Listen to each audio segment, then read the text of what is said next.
And now, ladies and gentlemen, boys and girls, a special hello goes out to the Director of Media for the Boston Bruins alumni, Mr. Mark Boland. I see you, Marky. Welcome to the Pro Hockey Alumni Podcast, the home of behind-the-scenes interviews, stories, and memories that celebrate the heritage of the great game of hockey. The Pro Hockey Alumni Podcast is hosted by Mark Boland. Our guest in episode 15 is a very interesting guy, Joe Norris. Now, Joe was a second-round draft pick of the Pittsburgh Penguins in 1971, also played with the St. Louis Blues and Buffalo Sabres, and where he really gained a lot of notoriety is playing for the San Diego Mariners in the World Hockey Association, where he had 92 points in the 1976-77 season. Also represented the United States in the 1976 Canada Cup. He's got a real interesting story. He's synonymous to a lot of hockey fans with roller hockey as his post-career rolled along. No pun intended. Joe, as I said, is an entertaining and engaging fellow, and we hope you enjoy our talk with Joe. We're back on the show with Joe Norris. Joe, thanks so much for being with us today. You're welcome, Mark. It's a pleasure. Joe, you grew up in Denver, Colorado, and at that time, obviously, 60s, 70s, early 70s, not a lot of NHL players being produced for the United States. What was the hockey scene like back then in Denver, and what got you started on your path to playing hockey? Well, growing up as a kid, we grew up about, I'm going to say, 5 miles or so from the University of Denver. And the University of Denver had a great history, especially during the 60s. They won, I think, 3 or 4 national championships. And anyhow, both my parents are from Massachusetts, one from Quincy and one from Milton. Wow. And they liked hockey.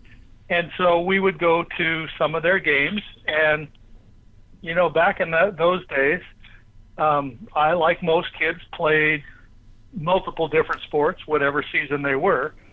So, you know, it was baseball, football, and hockey.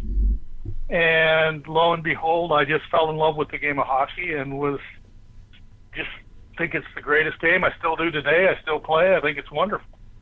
So anyhow, what ended up happening, our high school went on split session, and I went to school from like 7 in the morning till 11:30. And so getting to know Murray Armstrong, who was the coach of the University of Denver, because he started a youth program because he had a son, Rob, who was a bit older than I am. And I was part of that. And so I said, hey, can I be the stick boy? So when I was 14 and 15, I got to be the stick boy for the University of Denver. My mom would pick me up from high school and take me straight to the rink, and I'd be there till dinner time.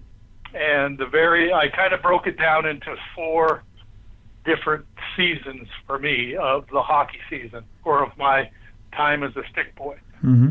So the first half of the first year, I got to just skate the drills at the end of practice with the team. Other than that, I had to work, sharpen skates, pick up stuff, do all the kind of stuff that a stick boy does. Right.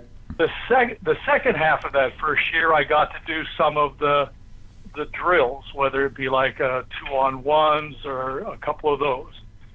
Then going into the next year, I got to do both the drills and the skating at the end. And then the second half of that year, I got to scrimmage a couple times, which was like, honestly, one of the thrills of my hockey career. Right. Be able to do that. I mean, it was freaking phenomenal. It was great. So anyhow, so as that was taking place, every player on the team was from Canada. Most of them from Western Canada, a lot from the Regina Pats and Saskatoon Blades, because Murray had coached and played for the Regina Pats, and some were from Ontario. So it was a situation where all the guys are saying, hey, you know, if you want to come back here and play and end up making the team, you're going to have to go to Canada and get some experience, cha-cha-cha. So anyhow, I was first slated to go and play for the Saskatoon Blades because the great Keith Magnuson was on the team, and he had talked to his parents, and they were going to billet me. And go there. And then in talking to Coach Armstrong, he said, I got to tell you, I played in the Western Junior League, but the travel is horrendous. There's a couple guys on the team that are from Ontario, and so Tom Miller, who ended up playing for the Islanders, his mother and father-in-law were in Kitchener, where he was from, and we arranged a tryout with the Kitchener Rangers. And I went there as a 15-year-old, and the general manager of the team at that time said, hey, we don't want you to stay this year, even though you're good enough to play Junior B. We don't want to expose you to the midget draft. So I went back to Denver for the rest of that year, and then the next year I went to play in Kitchener and stayed with Tom's in-laws, the Sewells. So one of my very first experiences there was going to training camp in Guelph, and some really big, gnarly dude came up to me, and he was an older guy, and he said, hey, are you the American kid here to try out? And I said, yeah. I had a big smile on my face like it was kind of cool, right? Well, he just turned to me, he says, well, why don't you pack your effing bags and go back home? It's like something you see in a movie. Thanks for the memories. So anyhow, that was a former NHL player who had a great famous fight with Gordie Howe, and I'm not recalling his name right now, but anyhow, it was something. So that was kind of the start. I had asked the trainer who the guy was, and he told me. And so that was the American welcome to the Ontario Hockey League. I can imagine. I mean, that took a lot of it. I had a similar conversation with Larry Plow, who went from Lynn, Massachusetts to the Montreal Junior Canadiens. Yeah. Not easy being a young guy like yourself at that point, young man, and really getting out of your comfort zone in a big way, going from the U.S. to Canada in that environment where you're going to be tested physically as well as a player. You were tested, and I really didn't know how much. So the first half of my first year there, I started out as a 16-year-old, and I played for the Kitchener Rangers, the Junior B team, and they had made me captain. Now, going back on it, they're going, okay, we're going to test this American and put a target on his frickin' jersey and see what he can do. Right? So that was the majority of the first part of the year. And then it was coming to Christmas time, and, it was pretty tough being away from home and all that. And I go to the general manager and I say, Brent, I'm probably not coming back. I'm not sure I'm cut out for this. And it was one of the real discouraging things that earlier that week we had beat a team like 15-1, and I was the only player on a team not to get a point. And it was on the radio. It's and I'm going, this is just ridiculous. Right. And so then I said, I'm probably not coming back. He said, oh, that's too bad, because I'm suiting you up for the Junior A team later this week and thought you'd be able to play Junior A the rest of the year. Well, that obviously changed my mind. So, playing for the Kitchener Rangers that year was kind of a struggling year, because the year before they had won the OHL championship and, had, Taychuk and Luce and, a bunch of other great players, and so it was a really rebuilding year, but it was a very, very eye-opening experience. And one of the biggest eye-openers was going into the Montreal Forum and playing against the Junior Canadians with Tardif, Uhl, Perreault, Martin, Bordelot. You could name another handful of guys that are probably half of them in the Hall of Fame. But so I was just flabbergasted. I'm going, I've never seen hockey players this good. And I can imagine being on the ice, and selling out the Montreal Forum and going, my goodness gracious, this is something. It was a very eye-opening experience, because in Denver, I think I was the only kid in my whole high school that played hockey. And there was probably only, 50, 100 kids in all of Denver that played hockey at the time. So it was quite a bit of an adjustment, and, things kept moving on. And then I was a little discouraged with my second year there and wasn't going to go back. And the Toronto Marlies had been offering me stuff. They had flown to Denver in the summer and stuff. And it was a very stacked team, and we looked like we had a very good chance of winning the Memorial Cup and cha-cha-cha. But it ended up we got beaten in the OHL finals by Marcel Dion and the St. Catharines Blackhawks. Right, that's understandable. But that team was that you played on was stacked, as you said. Dave Gardner, Steve Shutt, Billy Harris, Bob Daly.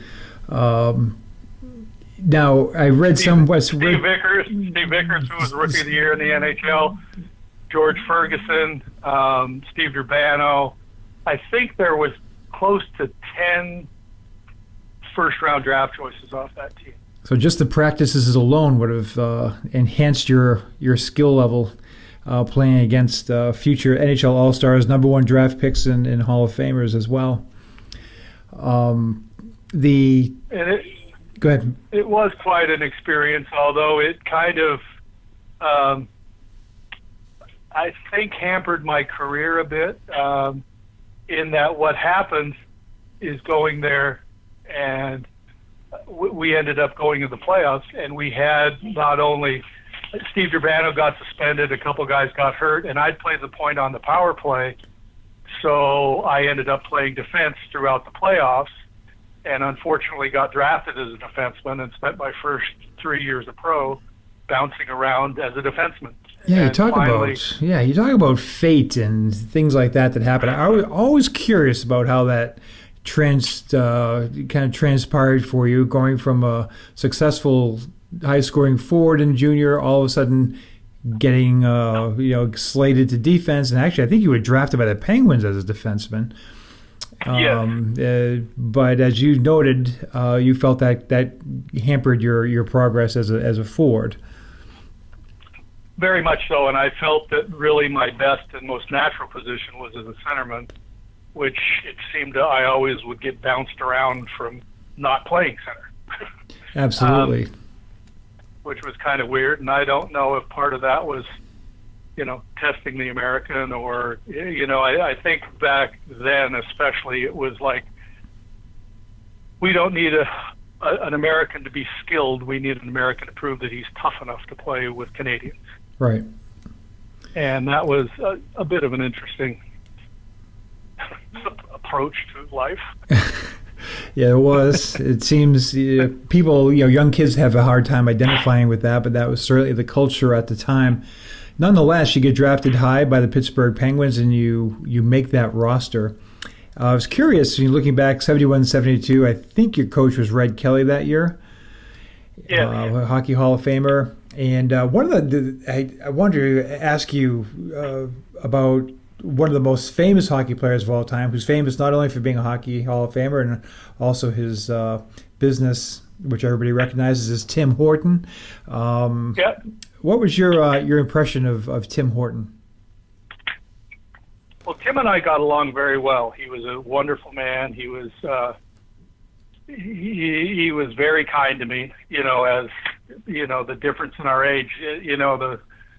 I could tell you some stories that we had in common, but one of the things is he had daughters or a daughter older than me that wouldn't talk to me because I was too young. So that was kind of an interesting thing, but he was great, and then I later played with him in Buffalo also. In my career, I worked in Pittsburgh with the Penguins in the mid-'90s, of course, the Mario Lemieux, Jaromir Jagr era.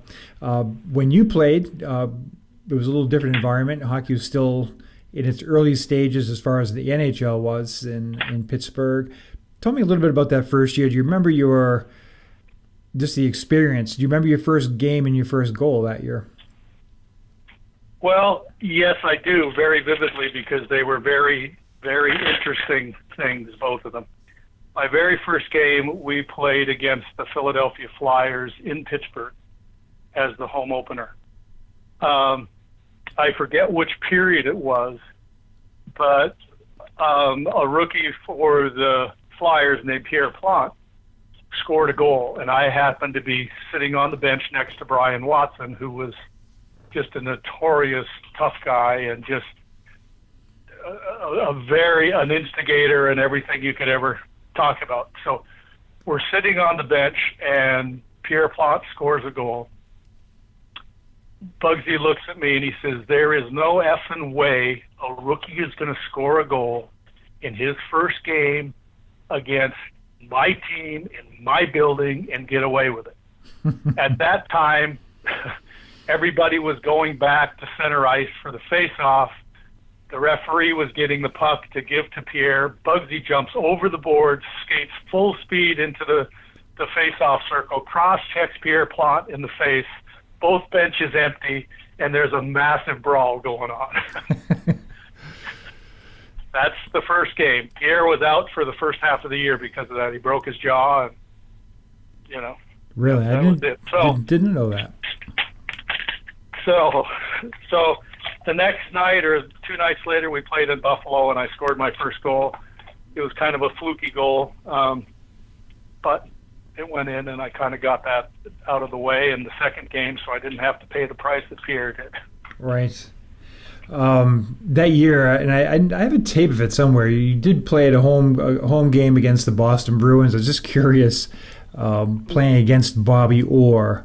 If you recall that and what your thoughts were about Bobby Orr and his skill level. It was awe-inspiring, to be honest with you. There are great players, and from my point of view, there are a handful of players that are above the league, and unquestionably Bobby Orr was one of them. You just stood there and you were mesmerized by his presence on the ice. It was unbelievable. He was in a category above the NHL, and it was pretty amazing. Yeah, when you look at the tapes from those days, it's pretty amazing. You have to watch them if for your young fan. You do see the significant gap between him and even the greatest players. I was noting the other night that even in the Canada Cup, which we're going to talk about in a little while, when he played for Canada in '76, he was basically playing on one destroyed knee and one badly damaged knee and still won the MVP. Back when you played against him in '71, '72 with the Penguins, he was pretty much at full strength, and it had to be an incredible experience to play against, be on the same ice as a player like that. But it was, and the first game that I played against him, and especially back in those days, like the Bruins might get 1 or 2 new players a year, so the lineups were the same, and then watching them on TV, and so playing defense then, and I guess it wasn't. I don't know if we played there first or in Pittsburgh first, but and so anyhow. So I'm backing up as a defenseman. Someone on their team shoots the puck in. I sit there and I go, okay, there's Esposito, there's Hodge, there's Cashman. I turn around and I think I have some time. Bang, right behind the net in our end as I'm picking up the puck, or slams me into the boards. I'm going, no, you're not supposed to do that. You're a defenseman. You're not supposed to forecheck that deep. You know what I mean? Right. So it was it was just a thrill to be able to be on the ice with him, to be honest with you. Well, after the experience in Pittsburgh, it's kind of interesting, and you go to the Western League, and there's 2 interesting stops for you. It's your first stop in San Diego, which of course will be the first of a few and a permanent one, and then coming back home to Denver. I think you're the first player ever from Denver to play for the Spurs in the Western League.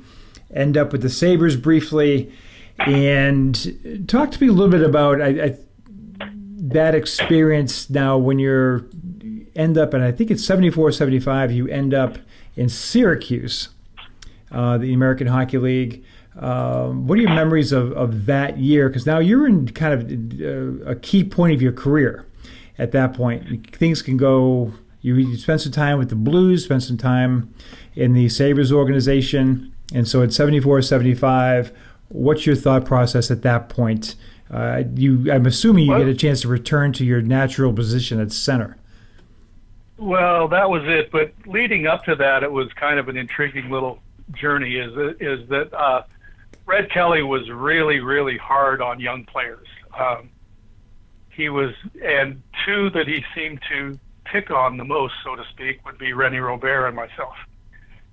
So I didn't want to go back after they sent me to the minors, which, yeah, I'm like anybody else. I thought it was wrong, but I don't want to go back there next year. So in training camp, I said, I'd like to be traded if I could.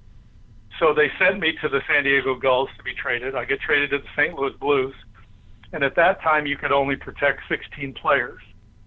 So with the Blues that year, they flew my dad to St. Louis and talked to him, and it was between myself and Jean Hamel, who was going to be the 16th guy protected.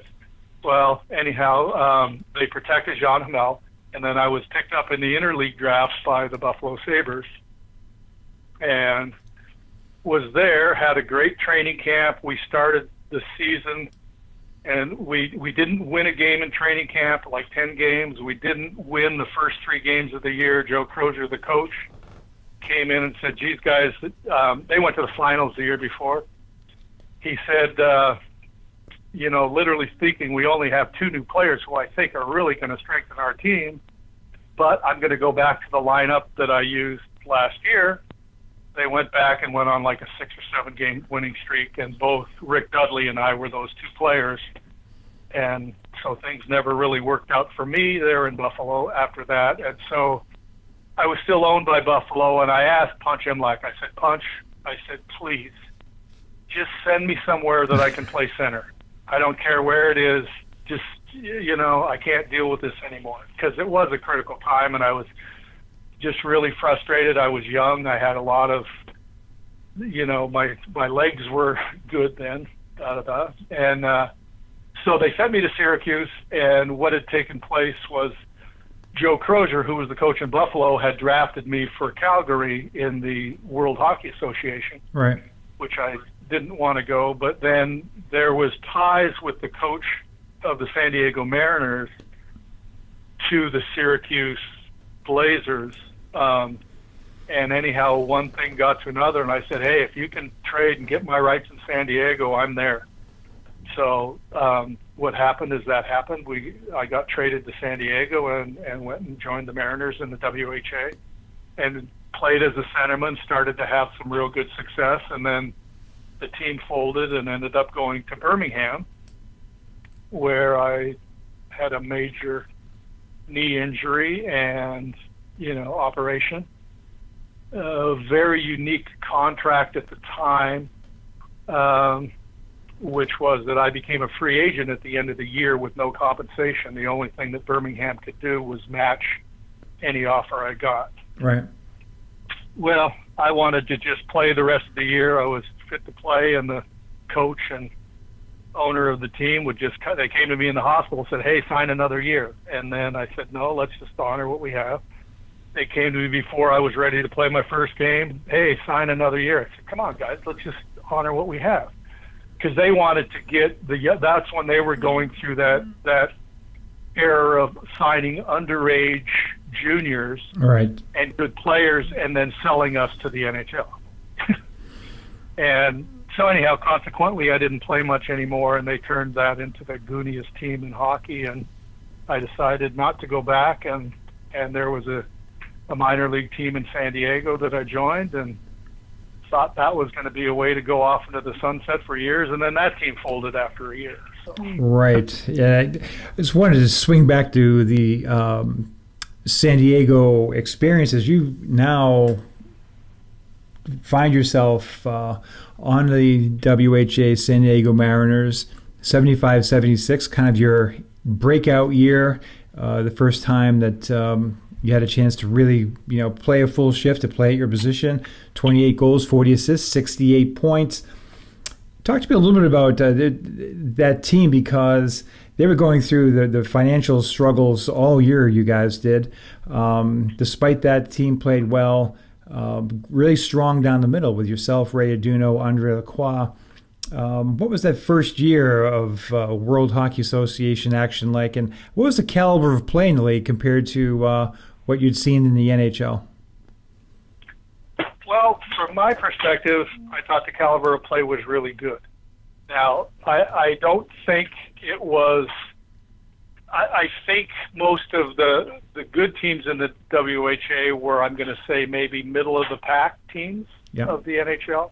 I don't think until maybe a couple years, the next year when Winnipeg really started doing stuff, when Houston started doing stuff, Quebec had theirs early on. Those teams were awfully freaking talented.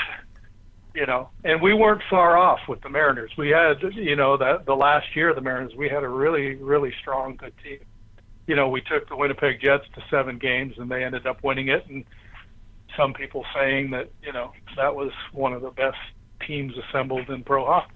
So. All right. What were your impressions, Joe? And again, we appreciate the time today. What was your impression of Andre Lacroix, the all-time WHA scoring king and the most prominent player on the Mariners? Well, he definitely earned every accolade that he got. He was friggin' phenomenal with the puck. He had as good a vision as anybody in the game, and he just made stuff happen. He had an edge to him that wouldn't take any guff from anybody, and he just knew how to set guys up.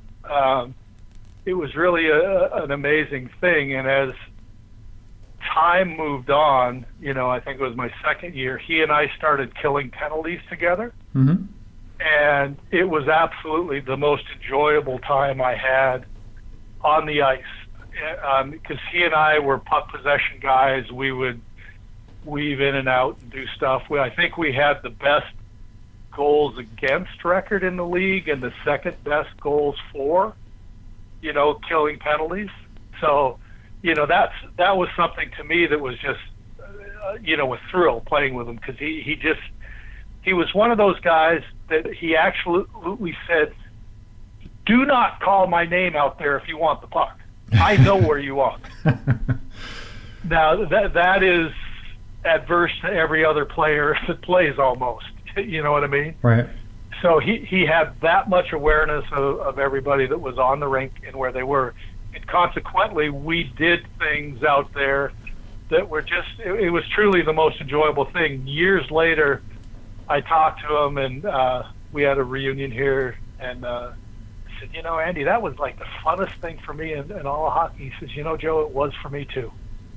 And I said, really? And he says, yes, it was the most enjoyable thing that we did, because we could literally get the puck and keep it away from the other team for a minute and a half a lot of times. Right. Yeah, it was just so much fun. It was. When I worked my early part of my career with the Whalers, and of course Andre and Gordy were the key parts of our alumni team, we would go around Connecticut and play charity games. And even then, Andre would be 4 or 5 years beyond retirement, and he was just magic with the puck. And the thing is, he loved it. He loved to play. He enjoyed it. He enjoyed it so much. He loved his years in San Diego, of course, and.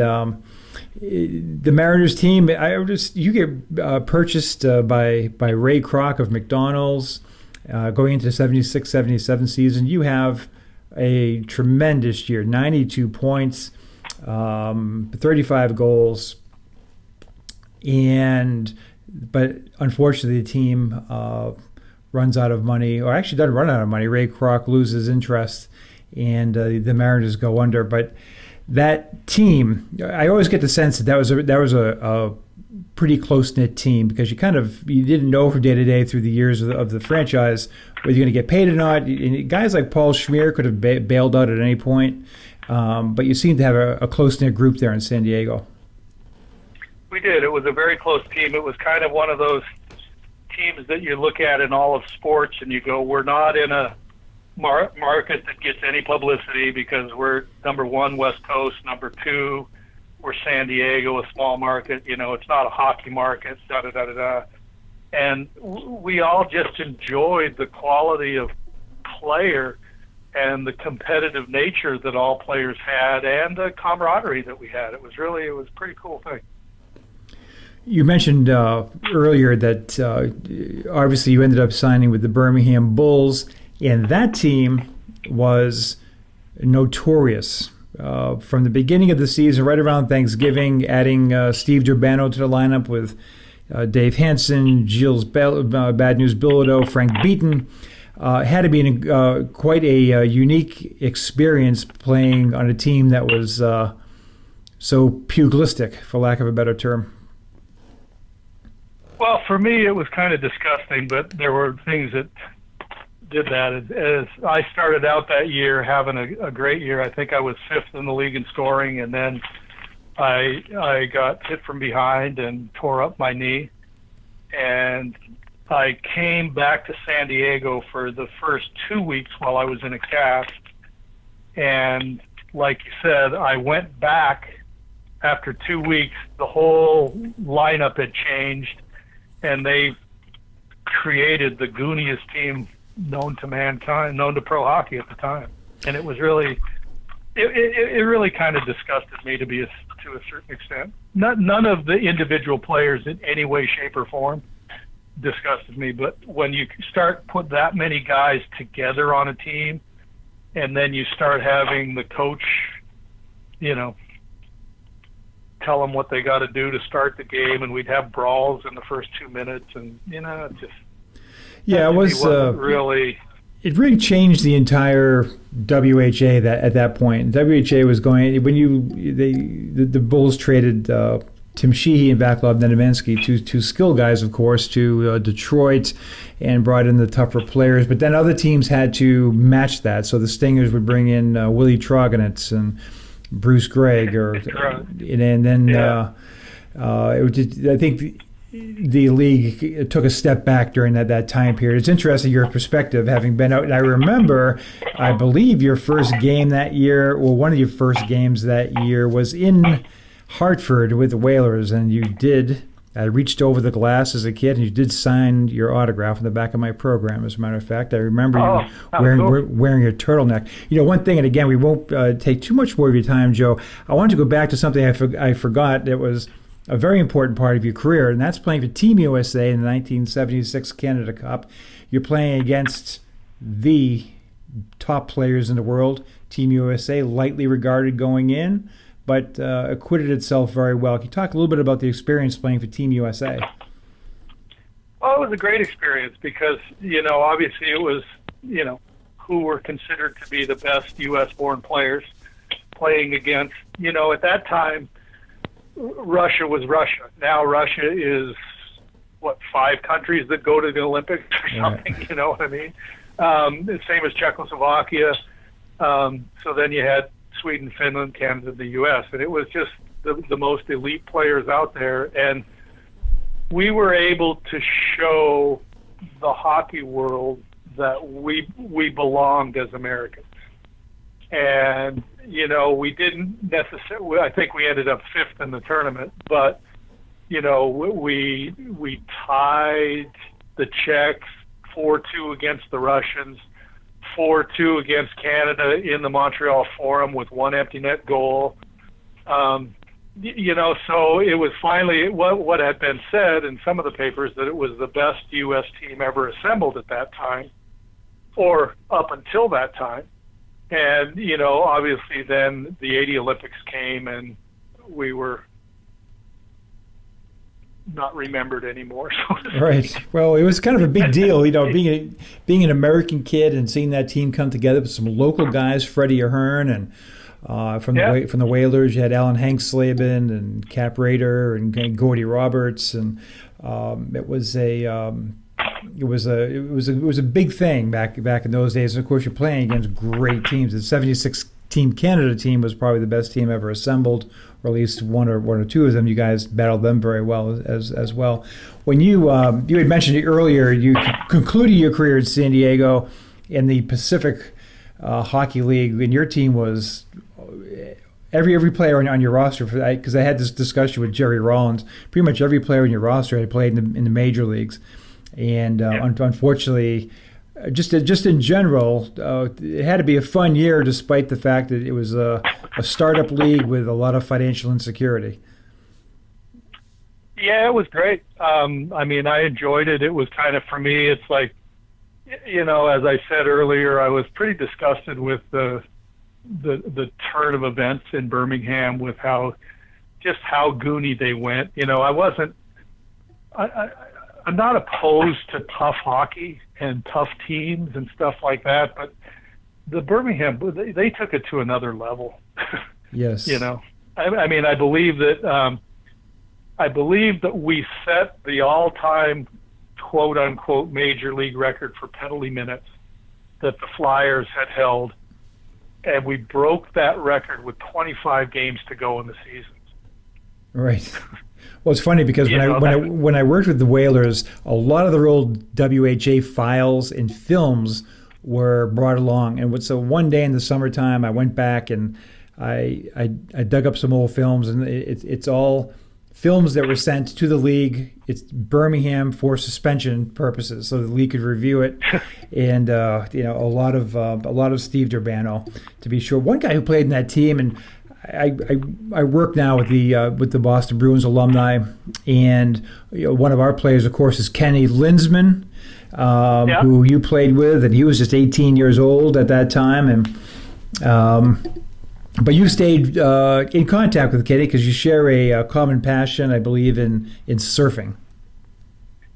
Yes, yeah, it was something. Kenny and I got along as players. It was something that you know, we connected out there. I kind of looked at him with a very similar skill level as like Andre Lacroix. You know, he was a great playmaker, had great vision, and plus he had insane speed. You know, back then it was crazy. But we were playing on a line together when he was allowed to play, because he was the first guy to come as an underage junior. Right. And so it was kind of thrill. And then he came out to San Diego that summer and saw kind of the life I was living, and he came out. I think he's been out here every summer ever since.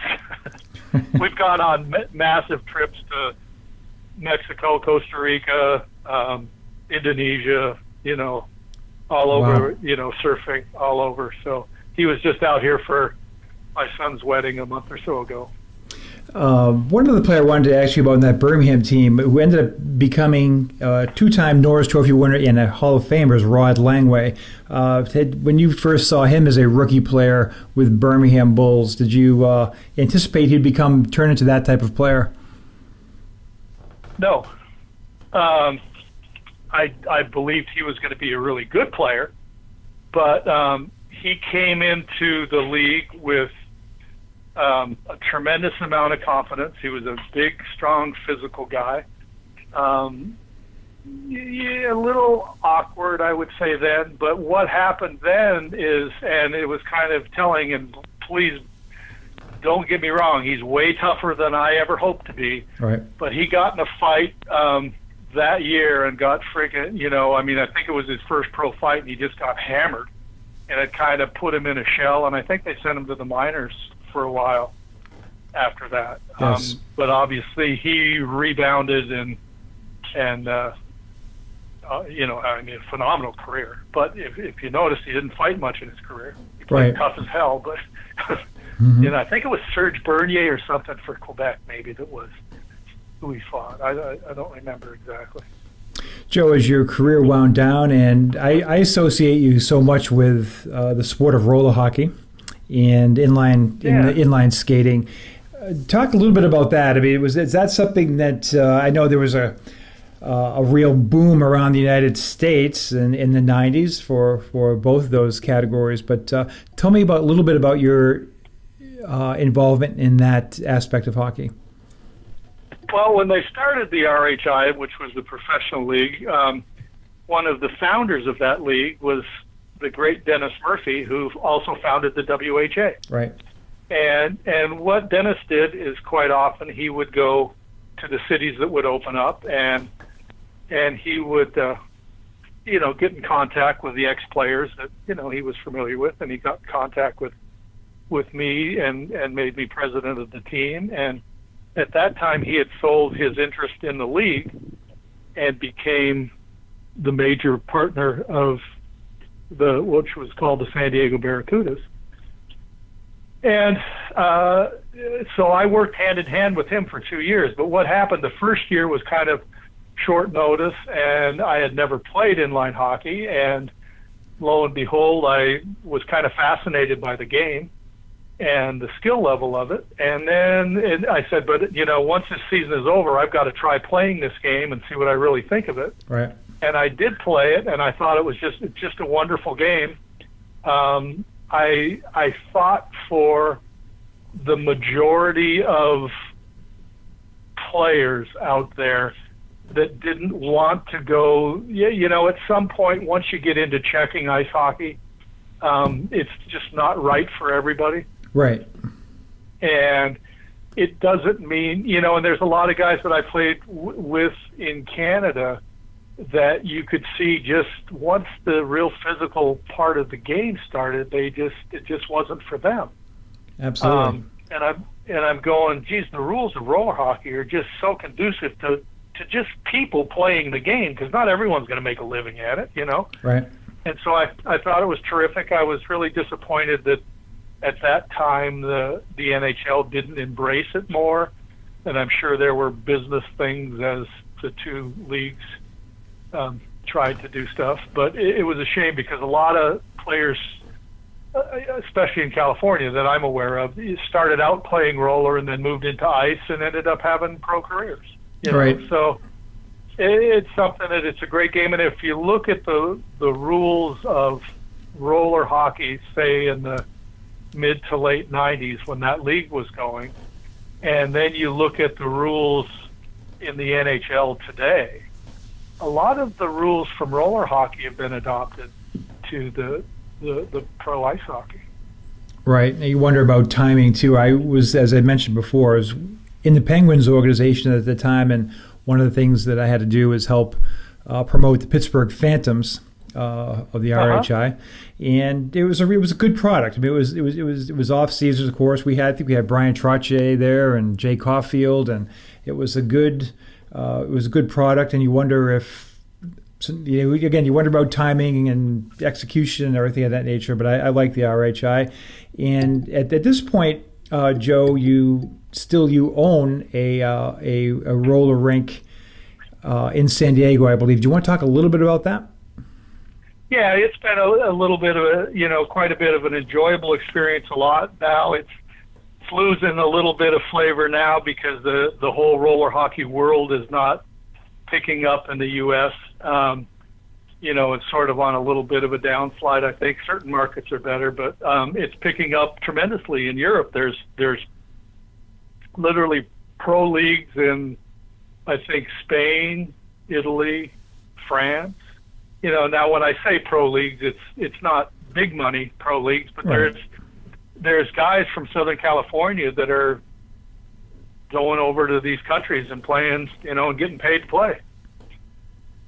But I think the mindset of the U.S. is not the same, and it's not looked upon, sort of looked upon as the ugly stepchild, as opposed to just a great fun way to play. And some of the things that I really liked was, back, when my son was younger and coached his team in roller hockey, it was the first time I had ever seen that a kid had played enough that they were done. We had this tournament series here, and we'd go up to LA and Orange County, and we'd play like a 7:40 game. We'd rest for 40 minutes, play another game, rest for 40 minutes, play another game, rest for 40 minutes, play another game. So you play 4 games against very good players, right? And be driving home at 1:00 in the afternoon. And it's like, for a hockey player, for a kid, that was just like the funnest day you could possibly have. Right, and it's so much more accessible as well, Joe. As you know, playing ice hockey is tough. It's tougher to find the ice. It's expensive as heck. And as you said, especially today with concussion considerations and things like that, roller hockey solves, and inline hockey solves a lot of those problems.